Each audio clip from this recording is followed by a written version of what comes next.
दोस्तों, आज की कहानी है एक महान भारतीय गणितज्ञ श्रीनिवास रामानुजन जी की। रामानुजन जी का जन्म 22 दिसंबर 1887 को कोयम्बटूर के एक छोटे से गांव में एक गरीब ब्राह्मण के घर में हुआ था।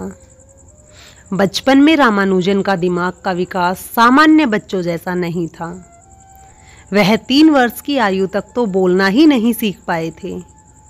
जब इतनी बड़ी आयु तक भी बोलना नहीं आया तो माता पिता भी चिंता करने लगे थे कि कहीं वे गूंगे तो नहीं हैं। बाद में जब उन्होंने विद्यालय में प्रवेश लिया तो उनका शिक्षा में भी ज़्यादा समय नहीं लगता था। फिर भी 10 वर्ष की आयु में रामानुजन जी ने प्राइमरी परीक्षा में पूरे जिले में प्रथम स्थान प्राप्त किया। इसके बाद हाई स्कूल की शिक्षा प्राप्त करने को वह शहर चले गए। रामानुजन को कक्षा में प्रश्न पूछना बहुत पसंद था और उनके प्रश्न भी बहुत अटपटे होते थे, जैसे कि इस संसार का पहला इंसान कौन था, सूर्य चंद्रमा क्यों चमकते हैं, हमसे बादलों की दूरी कितनी है। रामानुजन जी का व्यवहार बहुत ही मधुर था। सभी उनसे दोस्ती करना चाहते थे, उनसे कोई नाराज नहीं होता था। उनके प्रतिभा के आगे तो शिक्षक भी नतमस्तक थे। स्कूल के समय में ही इन्होंने उच्च स्तरीय गणित को पढ़ लिया था। एक बार इनके विद्यालय के प्रधान अध्यापक ने यह भी कहा था कि स्कूल में होने वाली परीक्षाओं का मापदंड रामानुजन पर लागू नहीं होता। हाई स्कूल की परीक्षा में गणित और अंग्रेजी विषय में अच्छे नंबर लाने के कारण इनको सुब्रमण्यम छात्रवृत्ति मिलने लगी थी। परंतु इसके बाद रामानुजन जी का गणित के प्रति लगाव इतना बढ़ गया था कि वह दूसरे विषयों पर ध्यान ही नहीं देते थे। वह पूरा दिन गणित ही पढ़ा करते थे, जिसके कारण वे गणित को छोड़कर बाकी सभी विषयों में फेल हो गए और उनको छात्रवृत्ति मिलनी बंद हो गई।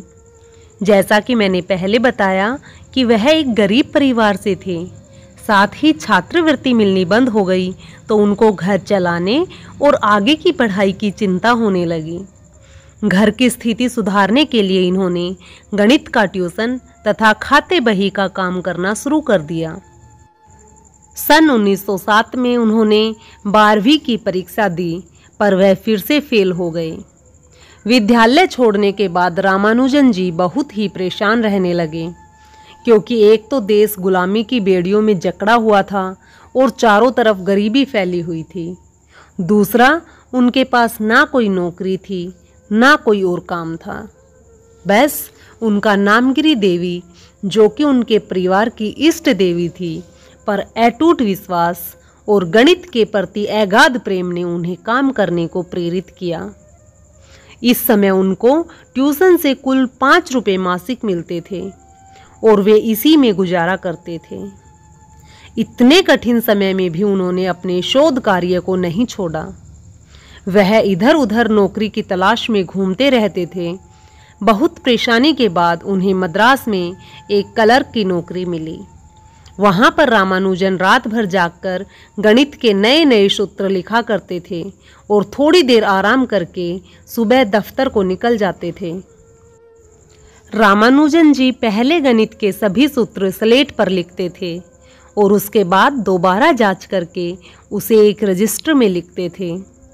रात को रामानुजन के स्लेट और खड़िए की आवाज़ के कारण परिवार के अन्य सदस्य भी सही से सो नहीं पाते थे। वहाँ रहते हुए रामानुजन जी वहाँ के डिप्टी कलेक्टर रामास्वामी अय्यर जी से मिले, जो कि गणित के महान विद्वान थे। जब रामानुजन जी ने अपने संख्या सिद्धांत के कुछ सूत्र अय्यर जी से दिखाए तो उन्होंने उससे कैम्ब्रिज के प्रोफेसर हार्डी के शोध कार्य के बारे में बताया। प्रोफेसर हार्डी के शोध कार्य को पढ़ने के बाद रामानुजन जी ने उनके अनुत्तरित प्रश्नों के उत्तर खोज निकाले और उसके बाद उनका प्रोफेसर हार्डी से पत्र व्यवहार आरंभ हुआ।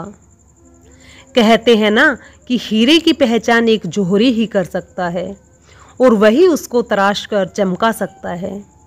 उसी तरह प्रोफेसर हार्डी ने भी रामानुजन जी की प्रतिभा को पहचाना और उनके साथ काम करना शुरू कर दिया।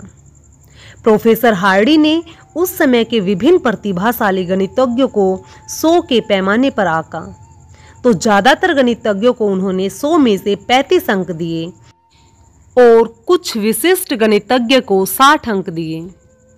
लेकिन उन्होंने रामानुजन जी को 100 में से 100 अंक दिए थे। प्रोफेसर हार्डी, जो कि एक महान गणितज्ञ थे, उन्होंने अपने आप को 35 अंक ही दिए थे। इससे हम अंदाजा लगा सकते हैं कि रामानुजन जी कितने बड़े गणितज्ञ थे। उसके बाद उन्होंने रामानुजन जी को कैम्ब्रिज बुलाने के लिए सोचा। उनके एक बार कहने पर तो रामानुजन जी ने मना कर दिया था, पर उनके बार बार आग्रह करने के कारण उनको कैम्ब्रिज जाने के लिए हाँ कहना पड़ा।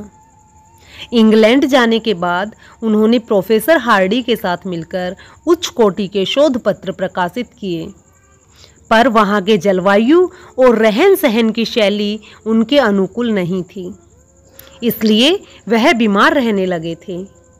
अपनी लंबी बीमारी से तंग आकर रामानुजन जी ने आत्महत्या करने की कोशिश की और लंदन मेट्रो के सामने कूदने की कोशिश में पुलिस उन्हें पकड़कर थाने में ले गई।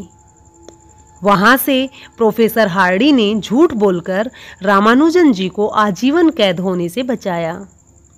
कहते हैं कि एक बार बीमार अवस्था में जब रामानुजन जी अस्पताल में भर्ती थे, तो प्रोफेसर हार्डी उनसे मिलने अस्पताल पहुंचे। वह ऑटो रिक्शा से जाते जाते परेशान हो गए थे। बातों ही बातों में उन्होंने रामानुजन जी से कहा कि वह ऑटो रिक्शा से आया है और जिस ऑटो रिक्शा से वो आया है उसका नंबर भी बहुत ही बोरिंग था। रामानुजन जी के पूछने पर उसने बताया कि वह नंबर 1729 था। सुनते ही रामानुजन जी बोले कि यह नंबर तो बोरिंग नहीं बल्कि बड़ा ही दिलचस्प नंबर है। हार्डी ने कहा, इसमें दिलचस्पी वाली क्या बात है? तो उसने बताया, यह वह सबसे छोटी संख्या है जो 2 अलग अलग तरीके से 2 घन के योग के रूप में लिखी जा सकती है। दोस्तों, उस समय रामानुजन जी के पास कोई कंप्यूटर या कैलकुलेटर नहीं था, बल्कि यह कहा जा सकता है कि इस तरह की गणना के लिए उनका दिमाग ही कंप्यूटर था। तब से ही 1729 को रामानुजन हार्डी नंबर कहा जाने लगा। चूंकि यह टैक्सी नंबर था, तो इसे टैक्सी नंबर के नाम से भी जाना जाता है। खराब स्वास्थ्य के बाद भी रामानुजन जी पूरा दिन गणित के साथ ही खेलते रहते थे। डॉक्टर ने उनको अक्षय रोग बताया, जिसकी उस समय कोई दवा नहीं थी। इसके बाद भी उनको रॉयल सोसाइटी का फेलो नामित किया गया। उस समय जब भारत गुलामी में था, तब एक अश्वेत व्यक्ति को रॉयल सोसाइटी की सदस्यता मिलना बिल्कुल भी आसान नहीं था। रॉयल सोसाइटी के आज तक के पूरे इतिहास में इनसे कम आयु का कोई सदस्य नहीं हुआ है। रामानुजन जी के गिरते स्वास्थ्य को देखकर डॉक्टरों ने उन्हें वापस भारत जाने की सलाह दी। भारत लौटने के बाद भी इनका स्वास्थ्य और बिगड़ता जा रहा था। यहाँ तक कि सभी डॉक्टरों ने भी जवाब दे दिया था। अंत में उनके विदा होने की घड़ी आ ही गई। 26 अप्रैल 1920 को दोपहर होते होते उन्होंने प्राण त्याग दिए। इस समय उनकी आयु मात्र 32 वर्ष थी। इनका ऐसे में निधन गणित जगत के लिए अपूरणीय क्षति थी। इनके द्वारा किए गए अधिकांश कार्य अभी भी वैज्ञानिकों के लिए पहेली बने हुए हैं। वे धर्म और अध्यात्मवाद में भी पूरा विश्वास रखते थे। रामानुजन जी कहते थे कि मेरे लिए गणित के उस सूत्र का कोई मतलब नहीं है जिससे मुझे आध्यात्मिक विचार न मिलते हों। दोस्तों, रामानुजन जी की 125वीं जयंती पर वर्ष 2012 में तत्कालीन प्रधानमंत्री मनमोहन सिंह जी ने 22 दिसंबर को राष्ट्रीय गणित दिवस के रूप में मनाने की घोषणा की थी। तब से हम इनका जन्म दिवस राष्ट्रीय गणित दिवस के रूप में मनाते हैं।